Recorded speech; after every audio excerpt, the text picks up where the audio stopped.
Supporters of separatist movement publish explosive allegations of state collusion, call for international legal action. Supporters of a pro-secession movement have published a lengthy statement alleging that elements of the Nigerian state are arming and sponsoring armed gangs, and announcing an intensified legal and diplomatic push on behalf of detained leaders. This statement, part commentary, part appeal to supporters, makes sweeping accusations about security, governance, and historical grievances. Many of the claims remain unverified. Now, state involvement activists say newly circulated video footage shows armed men using heavy weaponry, and they allege the weapons originated from government supplies. They argue the footage supports long-standing claims that some security actors have colluded with or armed criminal groups to justify operations in the southeast. International lawyers join defense team. Appeal pending in Finland. The statement notes that American lawyers have joined the defense team of a detained activist and that an appeal is underway in Finland. Supporters say the legal strategy aims to raise the case before international bodies and to challenge what they describe as politically motivated prosecutions. The document frames present events as part of decades-long grievances dating to the 1967 to 1970 conflict, portraying the movement's leaders as defenders of a population they say has suffered marginalization, discrimination, and human rights abuses. Supporters cite alleged arbitrary arrests, exclusion from federal appointments, and disproportionate neglect of infrastructure in the region.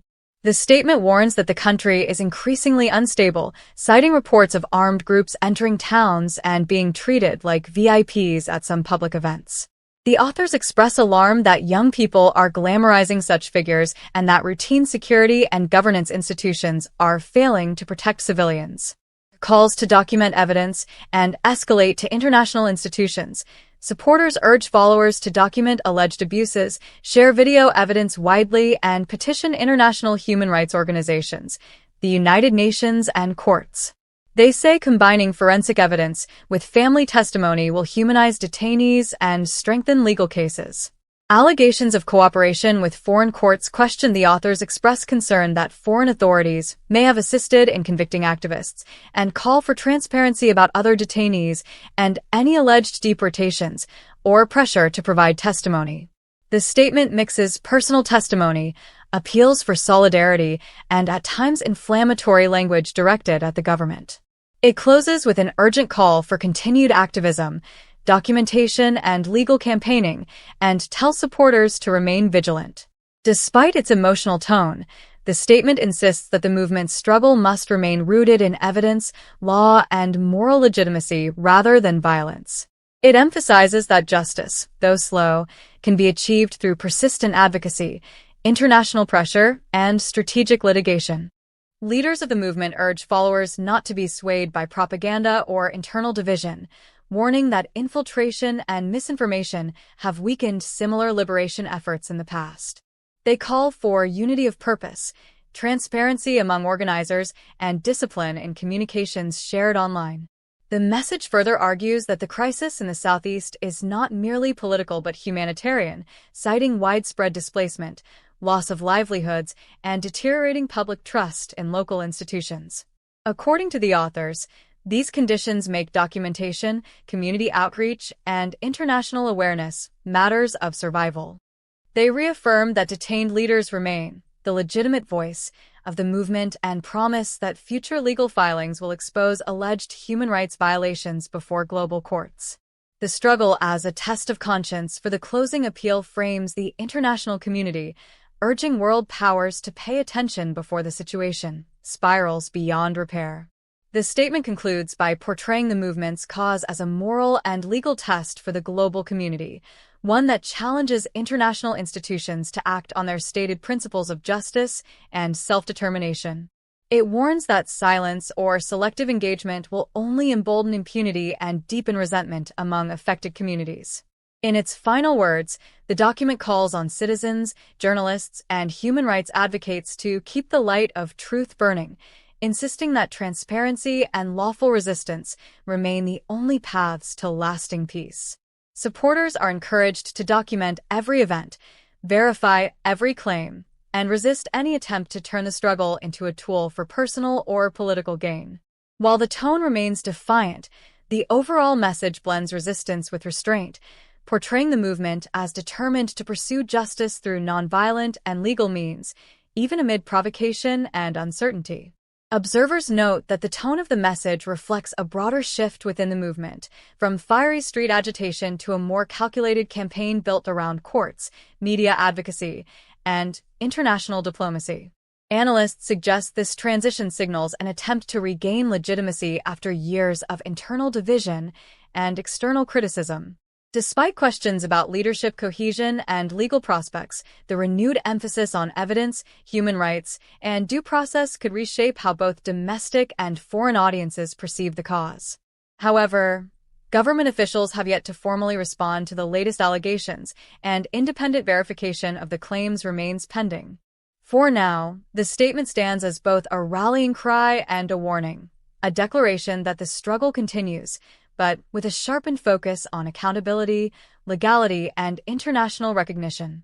In the weeks ahead, attention is expected to turn toward a series of pending legal proceedings and diplomatic petitions said to be in motion across Europe and Africa. Supporters believe these efforts could determine whether the movement's grievances gain traction on the international stage or remain confined to domestic debate.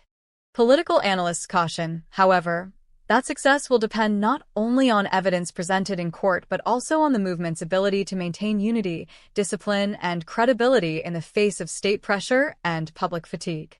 As one observer noted, international law moves slowly, but it listens closely when facts are clear and voices are consistent.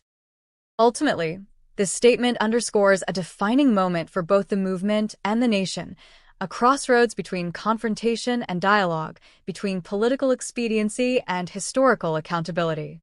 Whether this renewed legal strategy will yield justice or deepen polarization remains to be seen, but the message is unmistakable.